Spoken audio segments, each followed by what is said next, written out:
আমি যেটা বিশ্বাস করি সেটা হচ্ছে যে ধর্ম আসলে মানুষকে ভালো করার জন্য। প্রত্যেকটি ধর্ম মানুষের কল্যাণ চায়। সব ধর্মই কিন্তু আপনার মানুষের কল্যাণের জন্য এসেছে। আপনাদের এখানে অনেকবার এসেছি এবং আমি আপনাদের এখানে কাউকে সম্বোধন করছি না, কিছু মনে করবেন না, আমি একবার সংক্ষেপে বলে যাচ্ছি। তো অনেকবারই এসেছি। তো আপনাদের বিশেষ করে দাদার সঙ্গে আমার সম্পর্কটা খুব ঘনিষ্ঠ।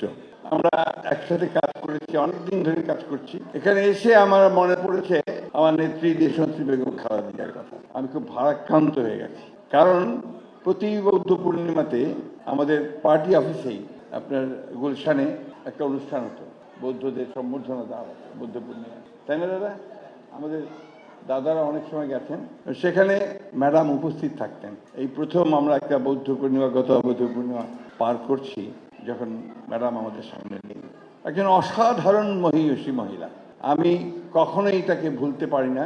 আমার কাছে মনে হয় যে রাজনীতিতে এই ধরনের একজন মানুষ খুব কম আসে। তার ছিল অসাধারণ মানুষের প্রতি ভালোবাসা, মমত্ব, একই সঙ্গে অসাধারণ একটা ব্যক্তিত্ব এবং মানুষকে আকর্ষণ করবার একটা ঐশ্বরিক শক্তি তার মধ্যে ছিল। উনি আমাদের মাঝে নেই আজকে, আমার কথা সেই জন্যই বারবার করে মনে পড়ছিল। আজকে যে দিনটা আপনাদের, এই দিনটা শুধু আপনাদের না, পৃথিবীর বিরাট একটা অংশ জুড়ে বৌদ্ধ ধর্মে যারা বিশ্বাস করেন তারা এই দিনটা অত্যন্ত আনন্দের সঙ্গে, পবিত্রতার সঙ্গে পালন করেন। কারণ এই দিনে আপনাদের গৌতম বুদ্ধ, মহামতি গৌতম বুদ্ধ, যিনি পৃথিবীতে এসেছিলেন সমস্ত অসত্যকে দূর করবার জন্যে, হিংসাকে দূর করবার জন্যে, এবং সেটা তিনি করার চেষ্টা করেছিলেন। শুধু নয়, তার এই ধর্ম এক সময়ে গোটা এশিয়া ছড়িয়ে পড়েছিল। এই ভারতবর্ষেও কিন্তু আপনার বৌদ্ধ ধর্ম সবখানে ছড়িয়ে পড়েছিল। এই যে আজকে আপনারা বৌদ্ধ ধর্মে যারা জন্মগতভাবে আছেন, আপনারা কিন্তু সেই তখন থেকেই আছেন। ওই বৌদ্ধের বাণী যখন আপনাদের মাঝে এসে পড়েছে, বাংলাদেশে দেখুন বিহার অনেক জায়গায় দেখা যায়, তাই না? এই বৌদ্ধ বিহারগুলো কোনটা 1000 বছর, কোনটা 1500 বছর, কোনটা 2000 বছর আগের দেখা যায়, সেগুলো আছে। অর্থাৎ এখানে বৌদ্ধ ধর্মের যে প্রচার হয়েছে অনেক আগে, এবং সাধারণ মানুষ, শিক্ষিত মানুষ, তারাও কিন্তু আপনার সেই ওই সময়কার তারা সেই বৌদ্ধ ধর্ম প্রচার করেছেন। আমাদের দাদা হচ্ছেন আমাদের আসলে একজন অসাধারণ পণ্ডিত মানুষ, স্কলার। উনি শিক্ষক মানুষ, বিশ্ববিদ্যালয়ে পড়ান, আমি এক সময় শিক্ষকতা করেছি। আমাদের ভাইস চ্যান্সেলর সাহেব ওখানে আছেন, আমাদের দাদা আছেন, আমাদের মন্ত্রী মহোদয়, আমার সবচেয়ে প্রিয় তরুণ নেতা যার উপর আমরা ভবিষ্যতে ভরসা করি, আমার নাইক সাহেব আছেন, এবং সেনাবাহিনীর একজন কর্মকর্তা আছেন, আর আমাদের গুরুদেবরা আছেন। আমি যেটা বিশ্বাস করি সেটা হচ্ছে যে ধর্ম আসলে মানুষকে ভালো করার জন্য, মানুষের ভালোর জন্য, কল্যাণের জন্য। প্রত্যেকটি ধর্ম মানুষের কল্যাণ চায়, এবং যখন ধর্মগুলো এসেছে পৃথিবীতে, সব ধর্মই কিন্তু আপনার মানুষের কল্যাণের জন্য এসেছে। এবং সমাজ যখন নষ্ট হয়ে গেছে, আপনার হিংসা, যুদ্ধ, বিগ্রহ যেভাবে আপনার ছড়িয়ে পড়েছে, তখনই কিন্তু সেখানে এসেছেন একজন মহাপুরুষ, যিনি শান্তির বাণী দিয়ে মানুষকে শান্ত করবার চেষ্টা করেছেন, মানুষকে সঠিক পথে নেওয়ার চেষ্টা করেছেন। এবং একটি কথা এখানে আপনারা এখন বলছিলেন যে দুষ্ট ব্যক্তির কাছ থেকে দূরে থাকা ভালো, যেন একটা কথা যেন বলেছেন। আসলে এটা হচ্ছে সবচেয়ে বড় জিনিস। কিন্তু বর্তমান যে বিশ্ব, এই বিশ্ব বড় কঠিন বিশ্ব। হিংসা, যুদ্ধ, হত্যা, যজ্ঞ, মারণাস্ত্র তৈরি হচ্ছে। কালকে রাতে আবার দেখলাম খবরের মধ্যে যে আমেরিকাতে এখন আপনার যুদ্ধাস্ত্র তৈরি করবার কারখানা বাড়ছে, ইন্ডাস্ট্রি বাড়ছে, আরো মারণাস্ত্র তৈরি হচ্ছে।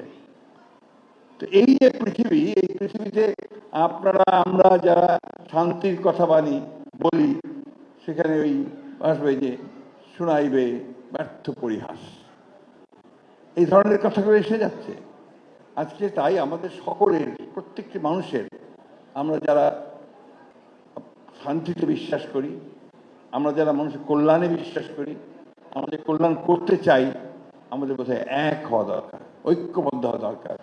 হিংসাকে, যুদ্ধকে সবার না বলা উচিত, এক বাক্যে না বলা উচিত। এটা যদি আমরা করতে না পারি, তাহলে আমাদের দাদার মতো এত সুন্দর মানুষ, আমাদের গুরুদেবরা এখানে আছেন, তাদের মতো সুন্দর মানুষ, তাদের যে কথাবার্তা, সব ব্যর্থ হয়ে যাবে। আসলে ধর্ম মানুষকে ভালো করার জন্যে, ধর্ম যুদ্ধ করার জন্য নয়, ধর্ম হিংসার জন্য নয়, এই বিষয়গুলো আমাদের সকলে উপলব্ধি করতে হবে। আমি বেশ কিছুদিন আগে থাইল্যান্ডে গিয়েছিলাম। তো আমার এক বন্ধু ব্যাংকক থেকে অনেক দূরে একটা সমুদ্র, খুব সুন্দর জায়গা, সেখানে আমাকে নিয়ে গিয়েছিল। তো যে হোটেলে ছিলাম, খুব ভোরবেলা আমি উঠেছি, সমুদ্রের সঙ্গে লাগা একদম। আমি উঠে খুব ভোরে উঠে আমি ওই সমুদ্রের দেখার জন্য বেরিয়েছি। তো দেখি চারজন ভিক্ষু আপনাদের, তারা হাতে আপনাদের ওই যে একটা কি থাকে পাত্রপিণ্ড নিয়ে তারা হাঁটছেন। তা আমি নিজেই উদ্যোগ নিয়ে তাদেরকে জিজ্ঞেস করলাম, ভাঙা ভাঙা তারা জবাব দিল, কী করছে বলে, আমরা ভিক্ষা করতে বেরিয়েছি। অর্থাৎ ওই যে ভিক্ষা তারা করবে, যে অন্ন তারা পাবে, সে দিয়ে কিন্তু তারা তাদের সারা দিন কাটাবে, এবং তাদের আর কোনো, সকলকে নিয়ে, এবং তার আর কোনো চাহিদা নেই। আমি অভিভূত হয়ে গেলাম যে আসলে দেখুন, এমন মানুষগুলো তারা ধর্ম প্রচার করার জন্য ওইভাবে নিজেদের জীবনকে বেছে নিয়েছে। এই যে এখানে যারা আছেন, তারা যদি একইভাবে তাদের জীবন যাপন করেন, আমি সুকমল দাদাকে যত দেখি তত আমি বিস্মিত হই। একটা মানুষ সারাক্ষণ জ্ঞানের চর্চা, জ্ঞানের কথা, মানুষের কল্যাণের কথা, তাকে যদি কেউ কোনো বিদ্রুপ করে, উনি কিচ্ছু মনে করেন না। এই ধরনের মানুষ পাওয়া যায় না। এই জন্য আপনাদের আপনাদের মানুষগুলোকে আমি খুব সম্মান শ্রদ্ধা করি, ভালোবাসি। সেই জন্য আপনারা যখনই ডাকেন আমি চলে আসি। আমি অনেকবার এসেছি, বিরোধী দলে থাকা অবস্থায় এসেছি, এখন তো সরকারে এসেছি বলে আরও আসবো, ঘন ঘন আসবো হয়তো, যদি আপনারা ডাকেন অবশ্যই।